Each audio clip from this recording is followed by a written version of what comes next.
Thanks, Matt. So Israel killed at least 21 civilians in strike on Christian town in North Lebanon. And they were like displaced family rented this house so they can escape the horrific time where they lived in the south. Is it how Israel defending herself by carrying an attack in north of Lebanon in a Christian town that there's no existence of Hezbollah militias? So I can't speak to the circumstances around that particular strike, but obviously the loss of civilian life is extremely troubling, and we've made that clear to the government of Israel. Okay, there was a call between Secretary Blinken and Speaker of the House, Berry. Can you just give us some insight about this call that lasted 40 minutes? Sure. So the Secretary spoke to the Speaker of the Lebanese Parliament as well as to the Prime Minister on Friday to make clear that we want to see a diplomatic resolution to the conflict between Israel and Hezbollah, that we want that diplomatic resolution to include the full implementation of 1701, that we continue to support Lebanese institutions, including the Lebanese Armed Forces, which we see as a bulwark for stability in the country, and that we want to see Lebanon choose a new president, and that it's the Lebanese people and not anyone else that should make that decision. And he urged them to move forward with that process, as we have consistently made clear we want to see the government of Lebanon do. Okay, my last question.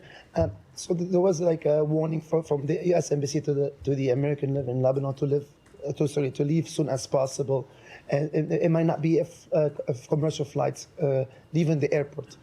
Is that a message that maybe Israel could attack the airport?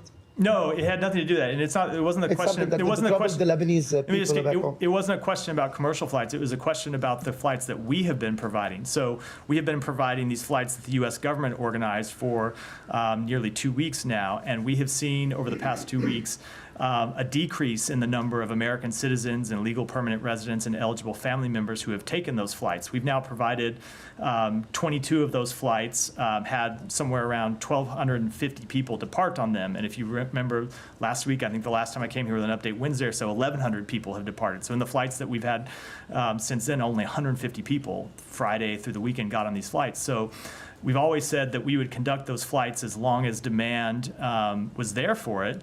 And what we're making clear to American citizens that if you want to get on one of these flights, they may not exist forever if the demand isn't there. So please take one of these flights while they now exist. At the same time, I should note that we have continued to see capacity on Middle East Airways flying out of the country. Did you ever get an answer to the question of how much you guys are paying? I did not. Yeah, I did not. I don't know. No, Not per ticket for the cost of the flights. I don't know. Yeah. Can you re-up that? I will re-up it. Obviously, it varies based on the destination, but yeah, I can re-up Well, it. right, but how many flights did you say there were total? 22. Yeah. 22. And look, so we do provide these flights at significant cost to the U.S. government. If the flights are full, obviously the people on board the flights carry the vast majority, if not all, the cost. But you are right that when we have flights that are going out that are only filled by a handful of people, it is significant cost for the U.S. taxpayers, which is why we wouldn't continue to hold them. But that decision has not been made. It's not been made, but it's just we sent that warning today to make clear that we cannot run the flights in perpetuity if no one is flying on them, and this is an important and there continues to be sufficient capacity on commercial airlines, which there is today. Tom. Just to go back, you mentioned the video